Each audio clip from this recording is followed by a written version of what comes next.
Putri Ayu. Saya Nurfiatul Fauzia. Nah, topik kali ini yaitu tentang korupsi.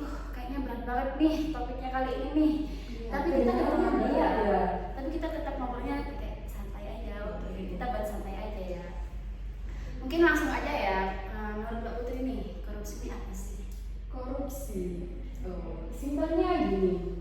Korupsi itu penyalahgunaan kekuasaan atau jabatan buat kepentingan pribadi.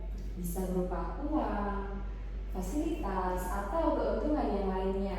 Dan banyak banget ya, mulai dari suap, kemudian gratifikasi, dan sampai make up anggaran, sampai itu praktek-praktek kecil yang orang anggap biasa gitu. Iya. Emang sering sih ya. Yang kecil-kecil itu disepelein gitu loh sama orang.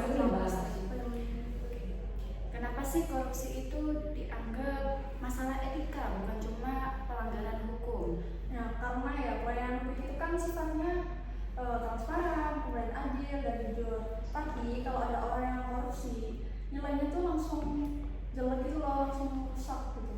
Ya, setuju. Karena orang yang bekerja di pelayanan publik itu diberi amanah untuk memberikan pelayanan yang terbaik buat masyarakat. Nah, jika kita menyalahgunakan amanah tersebut, maka itu juga termasuk pelanggaran moral itu, dan bisa juga menurunkan kepercayaan dari masyarakat. Biar makin relate nih, apa sih contoh yang ada di sekitar kita tentang korupsi ini? Contoh paling sering ya, mungkin seperti ini. Kalau mau cepat, ya harus bayar dulu lah. Nah, itu kan nggak boleh ya seperti itu. Itu juga termasuk suap ya. Iya, kayak suap kan Iya. Nanti gimana nasibnya orang yang miskin? Misal mau apa harus pakai uang lebih, kan? Nanti orang kaya yang enak begitu. Benar nih ya. Atau gratifikasi orang-orang yang ngasih oleh-oleh biar urusannya tuh gampang. Ini kan kelihatannya kecil banget ya. Nah, tapi bisa mengubah keputusan petugas gitu. Berarti tanpa sadar kita tuh sering ya nemuin hal-hal sepele kayak gini sebenarnya ya. Sering banget di kehidupan sehari-hari, di kehidupan sehari-hari, dan bahkan kita tidak sadar. Iya benar. Dampaknya apa sih kalau korupsi itu tetap gitu? Kalau dibiarin, korupsi tetap dibiarin, dampaknya itu apa?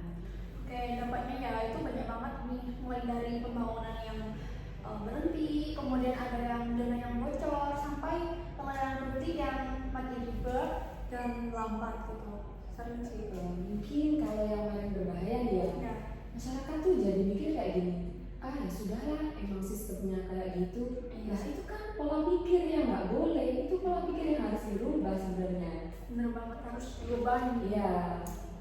Nah, kita ini kan mahasiswa nih ya. Nah, Nah, sebagai mahasiswa, kontribusi apa nih buat ngurangin budaya korupsi ini? Kita harus berkontribusi kayak gimana?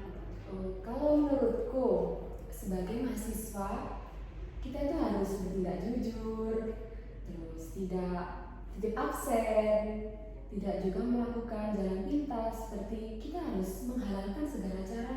Gimana caranya nih kita bisa mencapai nilai yang baik dengan cara yang tidak jujur, tidak halal, itu tidak boleh seperti itu. Yang mulai dari hal-hal kecil seperti itu dulu lah. kemudian itu kita ikut nyebarin edukasi, misalnya kita podcast hari ini ya, biar bisa bikin orang lebih aware kalau korupsi itu dampaknya tuh gede banget gitu loh di kehidupan ini. Dan mungkin yang paling penting, kita harus lapor jika ada tindakan yang mungkin mencurigakan. Betul banget sih, perubahan itu kan dimulai dari kita sendiri. Iya.